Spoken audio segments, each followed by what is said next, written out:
And then when I was a year old, my mother actually gave me to a total stranger in the street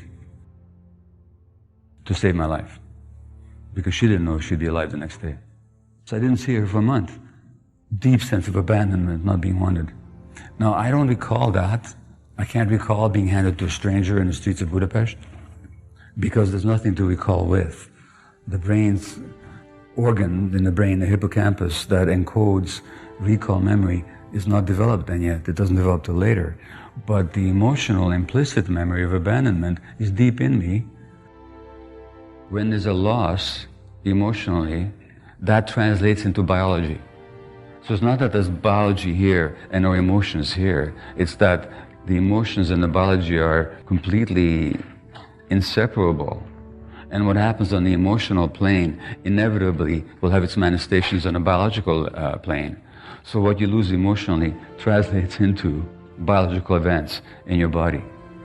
And that begins with brain development. Now I began to be interested in brain development when I was diagnosed with ADHD. I was 53, I think, 54, 53. And within a couple of months, 2 of my kids were diagnosed, which seemed to go along with the mainstream medical view that what we've got here is a genetic disorder, which I never bought into for a minute. And why didn't I buy into it?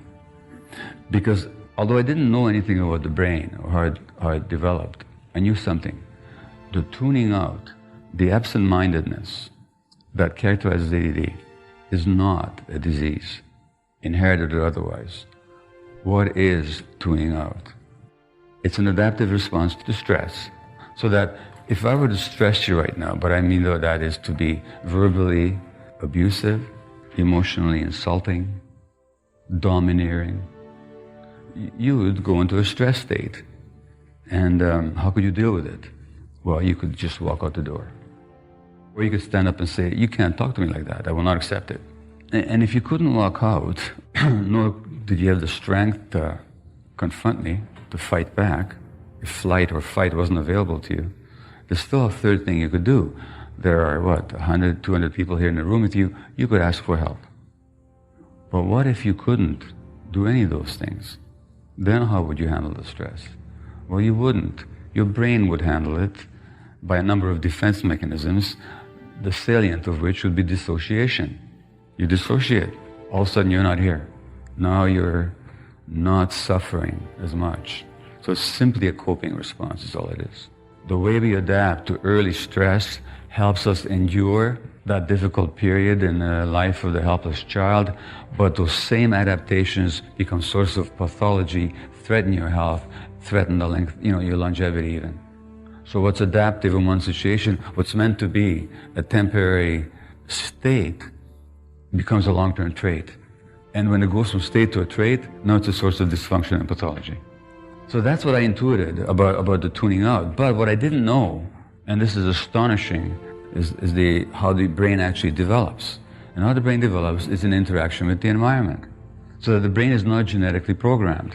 The potentials are genetically set, and the trajectory of development in terms of what circuits will develop when, that's set genetically, but how they will develop, how successfully they will unfold and connect, and what systems in the brain will become to dominate, that's not genetically programmed. That depends on the interaction of that individual with the environment. The most significant factor shaping the physiological development of the brain is the emotional relationship with the parenting environment. And the necessary condition for optimal brain development, which is so rarely available in North America, are parents who are emotionally available, consistently available, non-stressed, non-depressed, and mutually responsive or attuned to the child. Now, anything that interferes with the capacity of the parent to offer those qualities to the child will have its impact on brain development. So if you look at my ADHD, it's really easy to understand. I was born in Budapest, Hungary in 1944, Jewish parents. This is Second World War, and when I'm 2 months old, the Nazis occupy Hungary. The genocide had already exterminated most Jews in Eastern Europe. Now it was Hungary's turn. But the day after the Wehrmacht, the German army, marches into Budapest, my mother phones the pediatrician, and I'm 2 months old. And she says, would you please come and see Gabor, because he's crying all the time. And the pediatrician says, of course I'll come, but I'll tell you, all my Jewish babies are crying. Now, what are you supposed to be going on? I mean, as infants, what do we know about Nazis, Hitler, genocide, Second World War? Nothing. What are we responding to? The stress of our mothers. And the stress of our mothers program our brains.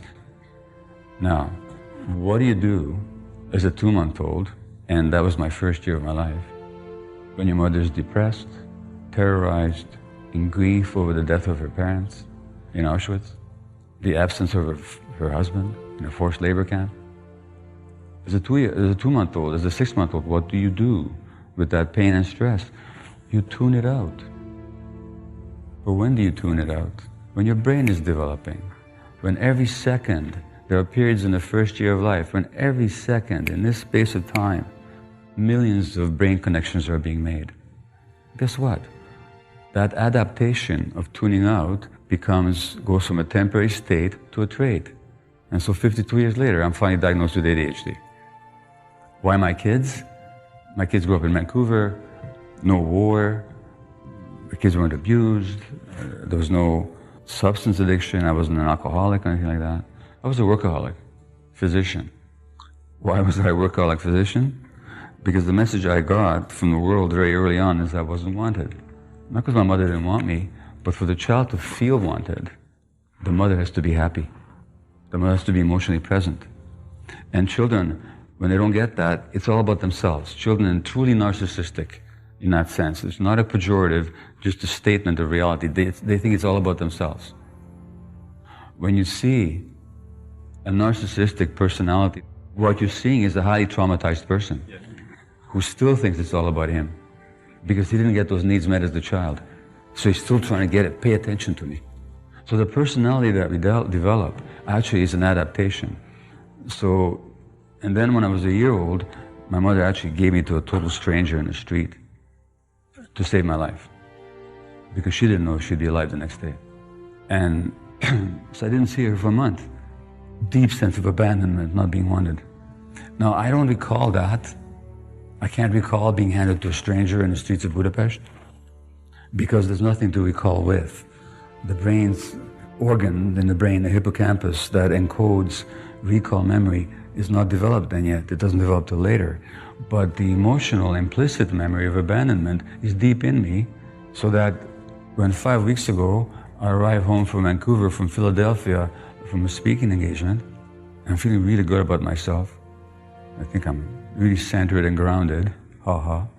And my wife does not pick me up at the airport, or she texts me saying I'll be 15 minutes late. I go into a rage. What's that rage about? The woman whom I need is not here for me. That's an implicit memory. And we're governed by these implicit memories until we become aware, until we become conscious, until I can notice that anger rising up in me. Anger rising. What's that about? First of all, you recognize that there's an emotion arising inside you, and then he says, you accept it. Right now, there's anger. And then you hold the anger mindfully, like you'd hold a baby. Then you look, what is it actually all about? And then the insight comes, this is old stuff. Okay, well then, nothing to be upset about, right? So the solution is mindfulness, but I'm laying out the problem for you, which is the implicit memories with my children. And so since I wasn't wanted, I have to compensate. Now, how do you compensate for not being wanted? By making yourself needed. They may not want me, but they're going to need me. So this is going to be on all the time.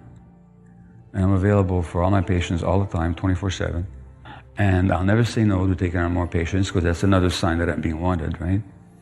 Or needed. Where does that leave my kids? With the sense that they're not wanted, because daddy's not around.